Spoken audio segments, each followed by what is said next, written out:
Welcome to our channel. Today we how to activate Fox Business on Roku. Quick fix step by step clearly. To activate Fox Business on your Roku device, start by turning on your Roku TV or streaming device. Navigate to the home screen by pressing the home button on your remote. Scroll down and select the streaming channels option on the left sidebar.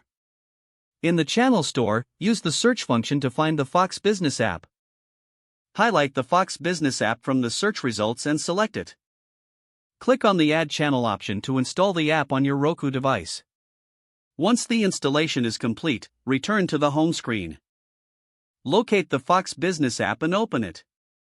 You will see an activation code displayed on your screen. Keep this code visible and grab a smartphone, tablet, or computer.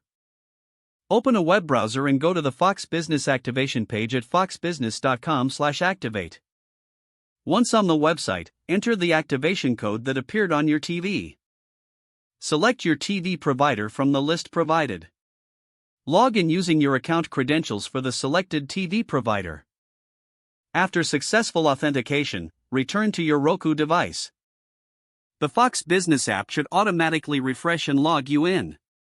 You are now ready to watch Fox Business on your Roku device.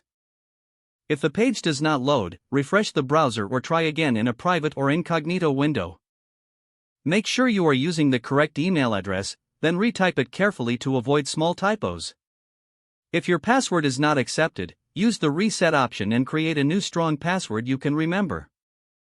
Check your spam folder for verification or security emails, then complete any requested confirmation steps. Enable two-factor authentication if available to improve account security and reduce unauthorized access risk. After signing in, review your profile details so your contact information and settings are accurate and current. If you see an error message, note it down and try again after restarting your device and internet connection. Log out when you finish, especially on shared devices, to keep your account and payment information secure. If the page does not load, refresh the browser or try again in a private or incognito window. Make sure you are using the correct email address, then retype it carefully to avoid small typos. If your password is not accepted, use the reset option and create a new strong password you can remember. Don't forget to like this video and subscribe to our channel for more step-by-step tech guides.